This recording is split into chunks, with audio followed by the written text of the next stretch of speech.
할렐루야! 안녕하세요. 대전침례교회 명성 목사입니다. 오늘 3월 8일 함께 나누실 말씀은 마태복음 13장 1절에서부터 23절까지 말씀입니다. 제가 봉독하고 함께 말씀 나누시겠습니다. 그날 예수께서 집에서 나가사 바닷가에 앉으시매 큰 무리가 그에게로 모여들거늘 예수께서 배에 올라가 앉으시고 온 무리는 해변에 서 있더니 예수께서 비유로 여러 가지를 그들에게 말씀하여 이르시되 씨를 뿌리는 자가 뿌리러 나가서 뿌릴새 더러는 길가에 떨어지며 새들이 와서 먹어버렸고 더러는 흙이 얕은 돌밭에 떨어지며 흙이 깊지 아니하므로 곧 싹이 나오나 해가 돋은 후에 타서 뿌리가 없으므로 말랐고 더러는 가시떨기 위에 떨어지며 가시가 자라서 기운을 막았고 더러는 좋은 땅에 떨어지며 어떤 것은 100배 어떤 것은 60배 어떤 것은 30배의 결실을 하였느니라. 귀 있는 자는 들으라 하시니라. 제자들이 예수께 나와 이르되 어찌하여 그들에게 비유로 말씀하시나이까? 대답하여 이르시되 천국의 비밀을 아는 것이 너희에게 허락되었으나 그들에게는 아니 되었나니 무릇 있는 자는 받아 넉넉하게 되되 없는 자는 그 있는 것도 빼앗기리라. 그러므로 내가 그들에게 비유로 말하는 것은 그들이 보아도 보지 못하며 들어도 듣지 못하며 깨닫지 못함이니라. 이사야의 예언이 그들에게 이루어졌으니 일렀으되 너희 다 듣기는 들어도 깨닫지 못할 것이요 보기는 보아도 알지 못하리라.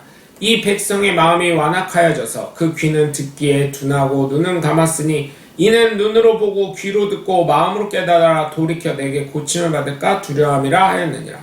그러나 너희 눈은 봄으로 너희 귀는 들음으로 복이 있도다.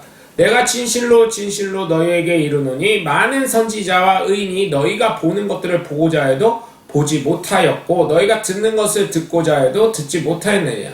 그런즉 씨 뿌리는 비유를 들으라. 아무나 천국 말씀을 듣고 깨닫지 못할 때에는 악한 자가 와서 그 마음에 뿌려진 것을 빼앗나니 이는 곧 길가에 뿌려진 것이요 돌밭에 뿌려졌다는 것은 말씀을 듣고 즉시 기쁨으로 받되 그 속에 뿌리가 없어 잠시 견디다가 말씀으로 말미암아 환난이나 박해가 일어날 때에는 곧 넘어지는 자요 가시떨기에 뿌려졌다는 것은 말씀을 들으나 세상의 염려와 재물의 유혹에 말씀이 막혀 결실하지 못하는 자요 좋은 땅에 뿌려졌다는 것은 말씀을 듣고 깨닫는 자니 결실하여 어떤 것은 100배 어떤 것은 60배 어떤 것은 30배가 되었느니라 하시더라. 아멘. 우리가 어떠한 생각을 가지고 살아가느냐에 따라서 우리의 인생의 결과는 달라질 수가 있습니다. 어떤 사람은 정말 힘이 들고 어렵더라도 하나님의 말씀대로 순종하며 살아가서 결국은 하나님의 영광을 나타내는 사람이 있는가 하면 하나님을 부인하고 교회에 나오지도 않고 자기 마음대로 삶을 살아 결국은 죽음에 이르게 되는 경우를 볼 때 우리는 정말 하나님의 창조하신 일들대로 하나님을 찬양하며 살아가는 사람이 되어야 할 줄 믿습니다. 또한 예수를 믿는 우리들 가운데서도 어느 사람은 은혜를 받는가 하며 어느 사람은 은혜를 받지 못하는 경우가 있습니다. 그렇다면 은혜를 받는 사람은 무엇을 했기에 은혜를 받으며 은혜를 받지 못하는 사람은 어떻게 했길래 은혜를 받지 못하느냐는 것입니다. 그래서 여러분 정말 내가 어떠한 마음과 생각을 가지고 있느냐에 따라 달라지기 때문에 하나님 중심의 마음과 생각을 가지고 살아가시는 하나님의 귀한 자녀들이 다 되시길 주 예수 그리스도의 이름으로 간절히 축원합니다. 여러분 오늘 말씀을 보면 4가지 밭이 나오는데 첫 번째로 씨가 뿌려진 길가가 있습니다. 이것은 밭도 아닙니다. 교회에 오는 것 같지만 교회에 오는 것도 아닙니다. 예수님을 믿는 것 같지만 예수님을 믿지 않습니다. 마음과 생각이 육신은 교회에 와 있지만 딴 세상에 있는 사람입니다. 오늘 본문 4절과 19절을 보면 알 수가 있습니다. 여러분 길가는 딱딱합니다. 굳어 있습니다. 씨가 어떻게 들어가서 파종될 수 없습니다. 흙에 덮여야 덮일 수가 없습니다. 주님의 말씀이 전해지지만 넌 떠들어라 하는 그런 사람들입니다. 19절을 보시면 주님의 해석이 나오는데 어떻습니까? 천국 말씀을 듣고도 깨닫지 못할 때는 악한 자가 와서 그 마음에 뿌려진 것을 빼앗는다는 것입니다. 교회에서 말씀이 전해진 것뿐만 아니라 예수 믿으라는 여러분의 전도는 복음의 말을 전해도 거부할 때 그들의 마음은 딱딱하게 굳어져 있는 길가와 같은 것입니다. 길가인 사람에게 전해보세요. 전해집니까? 안 됩니다. 욕 안 얻어먹으면 다행입니다. 이런 사람들이 길가에 있는 사람이에요. 그러니 여기에 있는 분들은 길가는 한 분도 없어야 될 줄 믿습니다. 이 방송을 보시는 분은 아무도 없어야 될 줄 믿습니다. 왜냐하면 예수를 믿을 뿐만 아니라 정말 예수님을 사랑하는 사람들이기 때문에 길가는 아니라고 전 믿습니다. 여러분, 저는 정말 여러분 부탁을 드리는 게 길가는 아니시길, 최악이 아니시길 주 예수 그리스도 이름으로 간절히 축원합니다.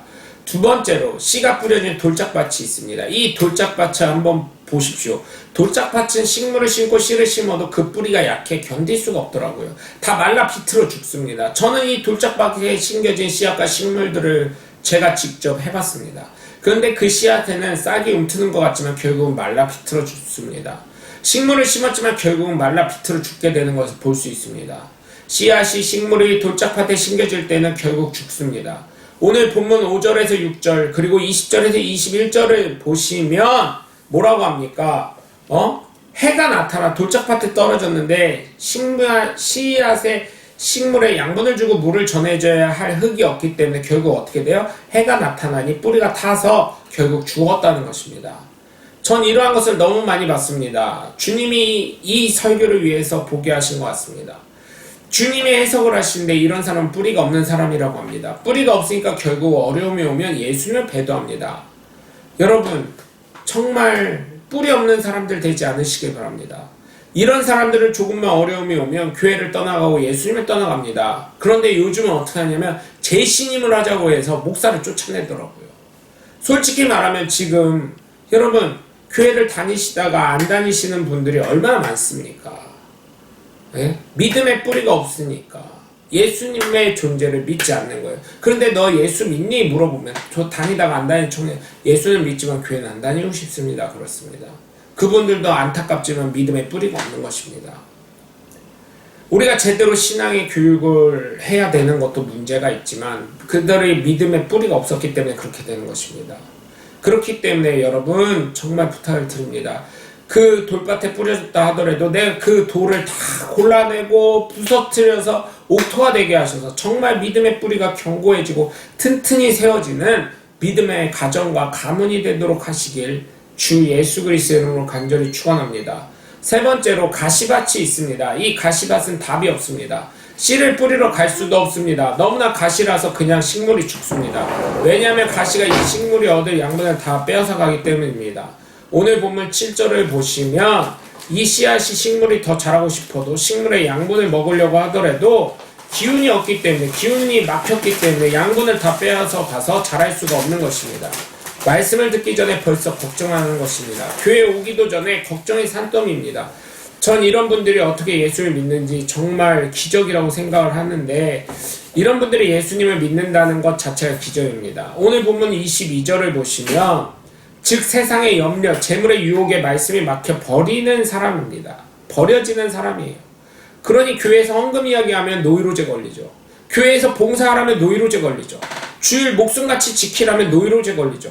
천국 소망하라고 하면 노이로제 걸리죠. 그런데 이 노이로제가 자기를 지옥으로 가게 한다는 것, 믿음을 점차 멀리하게 한다는 것, 예수님과 멀어지게 한다는 것을 모르고 있는 것입니다. 요즘에 코로나 이후로 많은 성도들 중에 특히 젊은 성도들 중에 주일을 예전에 목사님 교회 폐쇄하고 영상으로 예배 드렸는데 그거나 이거나 뭔 차이가 있습니까? 근데요 진정한 믿음의 사람들을 보니까요 어떠냐면 예배에 대한 갈급함이 있더라고요. 근데요 믿음에서 점점 멀어지신 분들은 어때요? 그렇지 않은 모습을 볼 수가 있습니다. 그래서 여러분 정말 부탁을 드리는데 정말 죄의식 없이 살지 않으시고 정말 예수의 말씀 없이 살지 마시고 정말 예수님의 말씀에 순종하면서 주님이 내일이고 내가 정말 내일이 주님 일이고 주님 일이 내일이 된다는 그 믿음을 가지고서 살아가시면서 모든 것을 완벽하게 하실 수 있는 주님 말씀에 순종하며 살아가는 저와 여러분이 되시길 주 예수 그리스도 이름으로 간절히 축원합니다. 네 번째로 옥토밭이 있습니다. 얼마나 감사한가요? 큰 은혜입니다. 이 옥토밭은 주님이 여기로 오라 하면 아멘하고 가고 저기로 오라고 하면 저기로 가는 사람입니다. 헌신하라고 하면 헌신하고 믿음이 자꾸 성장해 나가는 사람이죠. 그러니 얼마나 감사합니까? 오늘 본문 8절을 보시면 점점 성장해 갑니다. 저에게 어떤 분이 선교를 나가기 위해서 사인을 부탁하러 오셨던 적이 있습니다. 저는 거절했습니다. 왜냐하면 이 땅에서도 100명을 전도하고 그 교회를, 당신이 다니는 교회를 바르게 세우지 않았는데 해외에 나가서 선교라니요. 우리나라 속담에 안에 새는 바가지 밖에서도 샌다는 말이 있습니다. 물론 해외에서 잘하실 수 있죠. 거기가 그분의 토양이고 그분의 사명일 수 있죠. 그런데 이 교회도 제대로 세우지 못하고 이 교회에 100명이 되지 않게 전도를 해놓고 해외에 나가서 한다니요. 저는 이해할 수가 없었습니다. 혹여나 제가 그랬어요. 선교를 나가고 싶다면 본인이 100명 전도해서 교회 일꾼 만든 다음에 나가도록 하시길 바란다고 하고 저는 사인을 안 했습니다. 그래야 나가서 말도 안 통하죠. 문화도 안 되는데 뭘 어떻게 전하겠습니까? 그래서 제가 그랬어요. 물론 가능할 수도 있습니다. 그런데 성도님, 선교 나갈 그 열정과 마음이 있다면 이 교회부터 성장시켜 놓고 말과 문화라도 통하는 이곳을 성장시키고 선교 나가시길 바랍니다. 그렇게 얘기를 했습니다. 여러분, 예수님께서 이것에 대한 비유를 설명하시는데 오늘 본문 23절에 있습니다. 말씀을 듣고 깨닫는 자가 되어 열매를 맺는 사람이죠. 여러분, 저와 여러분이 이러한 옥토밭이 되시길 주 예수 그리스도 이름으로 간절히 축원합니다. 그래서 주변의 사람들이 은혜 받고 하나님의 살아계심을 체험할 수 있는 저와 여러분의 삶을 통해 그렇게 돼서 30배, 60배, 100배의 계시를 맺는 하나님의 귀한 자녀들 되시길 주 예수 그리스도 이름으로 간절히 축원합니다. 여러분, 오늘도 함께 해주셔서 감사하고요. 저와 여러분 삶 가운데 하나님의 지키심과 인도하심과 복주심이 넘쳐나서 영권, 인권, 물권이 넘쳐나시길 주 예수 그리스도 이름으로 간절히 축원합니다. 저는 대전 침례교회 명성 목사였습니다. 감사합니다. 샬롬.